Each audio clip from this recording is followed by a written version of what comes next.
we are working on different writing strategies that we can help students with and to improve their writing in general. And there are many different steps of that process. And this intervention works on planning the essay and then what they can think about while they're writing it as well. So those are the two first components of writing. And the last is usually editing, proofreading, etc. And this one is a mnemonic device that they can use, again, before and during their writing. And it stands for plan and write. The P is to pay attention to the prompt. L is to list the main ideas. A is to add supporting ideas. And then N is to number the major points or ideas. And then the write portion, which I'm not going to make you write the essay, but just so you know what it is to work from your plan to develop your thesis statement. Remember your goals, include transition words, try to use different types of sentences, and exciting million-dollar words to spruce up the essay.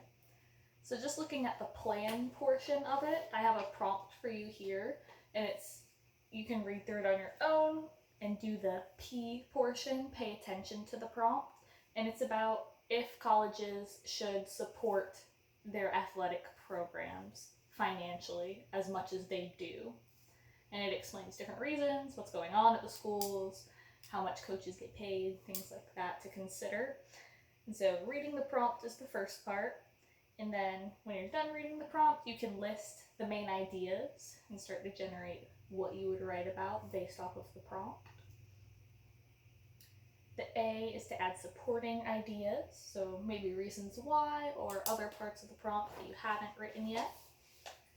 And then N is to number the major points again. So which one would you want to talk about first, second, third, etc.? May as well just go in order.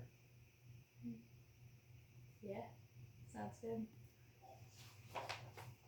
And then while they write, they can reference this plan, remember their goals, and then as they're writing or right after, while they're editing, the transition words, make sure they're varying their sentences and use good vocabulary. And that's just one strategy. The teacher usually will teach the mnemonic or give them a sheet to use, and then they start working off of that. Does that make sense, the way that you would do that? Mm-hmm. Cool. Awesome. So if you flip that over to the back, I'm going to talk about spelling, which can be involved in reading and writing. It can affect everything. So the first one is an add a word technique. So we start with maybe 2-3 words that the student might know. And until they master these first ones, they don't get a new one. So we add a word after they master it. So what is this word? Sec. Sec. What is this word? Black. Black. Could you write on your paper sec? Could you write black?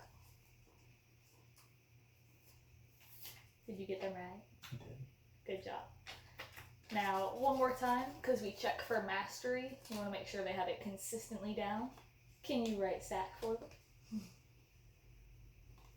And black. You can always give them new sheets of paper or fold it over if they got it right or wrong, just to hide it. Since you got those right, what is this word? That is yak. Yak. That's right.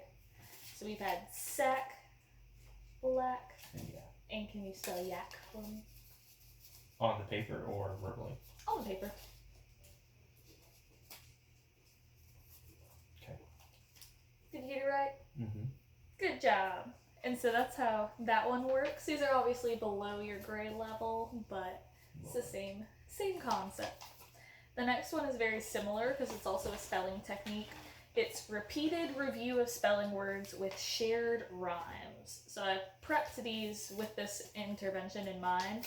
These ones all have the same ending sound, and that is a great way to teach students new words because they're kind of similar. They can get the rules of the English language down.